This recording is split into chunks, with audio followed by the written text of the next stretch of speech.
যখন আপনি data entry করবেন, ডাটা এন্ট্রির সময় যদি আপনাকে এটা করতে হয় যে জানুয়ারি মান্থ, ফেব্রুয়ারি মান্থ বা কোনো ডে বা উইক এগুলো আপনাকে পরপর লিখতে হবে।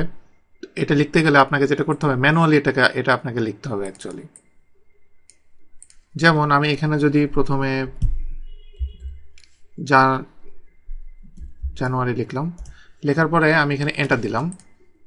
এখানে দেওয়ার পরে এটার সুবিধা হলো যে আমি যদি এটাকে ধরে আমি নিচের দিকে নিয়ে যাই, তাহলে দেখেন যে কি হচ্ছে, এখানে এটা রিপিট হচ্ছে। ইভেন এটার থেকে আমি যদি এপ্রিলের পরের থেকে আমি যদি এখানে ডানে যাই, তাহলে ডান দিকে এটা রিপিট হবে। রিপিট ঠিক না, এখানে একটা সিরিজ আছে, ওই সিরিজ অনুসারে এখানে আসছে। এবং সবচেয়ে মজার ব্যাপার হলো আমি যদি রিভার্স ডিরেকশনে যাই, আচ্ছা এখানে শুধু একটা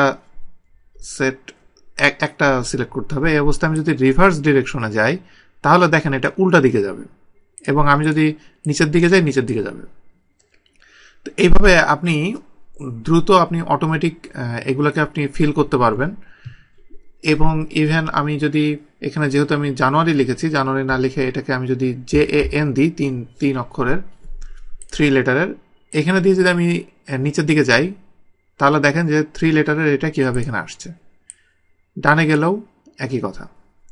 এভাবে আপনি এটাকে ফিল করতে পারবেন। ইভেন আমি যদি স্যাট দিয়ে এবার আমি যদি নিচের দিকে যাই, দেখেন যে এটা কিভাবে শো করছে। নিচে যান, উপরে যান, ডানে বামে যেভাবে যান, উপর রিভার্স ডিরেকশনে গেলে এটাও রিভার্স ডিরেকশনে আপনার ফিল হতে থাকবে।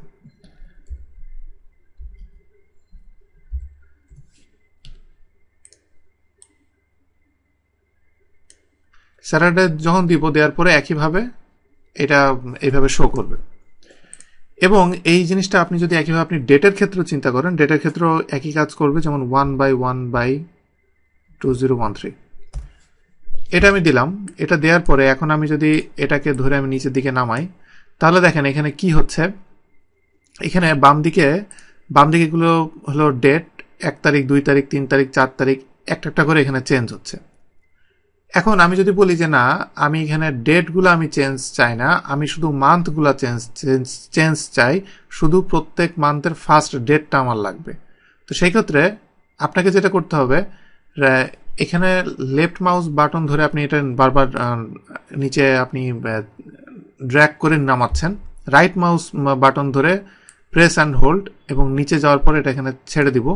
ছেড়ে দিলে এখানে কিছু অপশন এসছে। এখানে দেখেন ফিল ডেজ, যেটা বাই ডিফল্টে আছে, কিন্তু আমি যেটা বলছি ফিল মান্থ। আমি যদি মান্থ দিই, তাহলে এখন দেখেন কি হলো। মান্থ হলো মাঝখানেরটা, আমার প্রত্যেক যে ডেটটা এখানে কিন্তু ঠিক আছে, এক এক এক এক এক এক, কিন্তু মান্থগুলো জাস্ট এখানে চেঞ্জ হয়ে গেছে। এখন আমি যদি এখানে, আচ্ছা এটা না মান্থ, এটা আমি 31 দিই। 31 দেওয়ার পরে এবার আমি যদি এটাকে টেনে নিচে নামাই এবং আমি ফিল মান্থ দিই, তাহলে সুবিধাটা দেখেন। 2013 এই ইয়ারের প্রত্যেক মান্থের লাস্ট যে ডেটা, সেই ডেটটা 31, এটাতে ফেব্রুয়ারি 28, এভাবে এটা এখানে এভাবে কন্টিনিউয়াসলি শো করবে। এইভাবে আপনি ফিল সিরিজের মাধ্যমে, এটা খুবই পাওয়ারফুল একটা জিনিস। এবং এটাকে আমি আবার এই অবস্থা নিচে নিলে, রাইট বাটন ক্লিক করে নিচ্ছি, নিলে এখানে আরো কিছু অপশন আছে। ফিল ইয়ার দিলে এখানে যেটা হবে, এটা হলো ডেট এবং এটা হলো মান্থ। ডে এবং মান্থ এটা সেম থাকবে, কিন্তু এখানে এই ইয়ারটা এখানে চেঞ্জ হবে। তা আমি এখানে যদি ইয়ারটা আমি চেঞ্জ করতে চাই, দেখেন ইয়ারটা এখানে কিভাবে এখান থেকে চেঞ্জ হয়ে গেছে। এরকম অনেক ওয়ে আছে, আপনি খুব দ্রুত এই জিনিসগুলোর মাধ্যমে দ্রুত ডাটা এন্ট্রি দিতে পারবেন।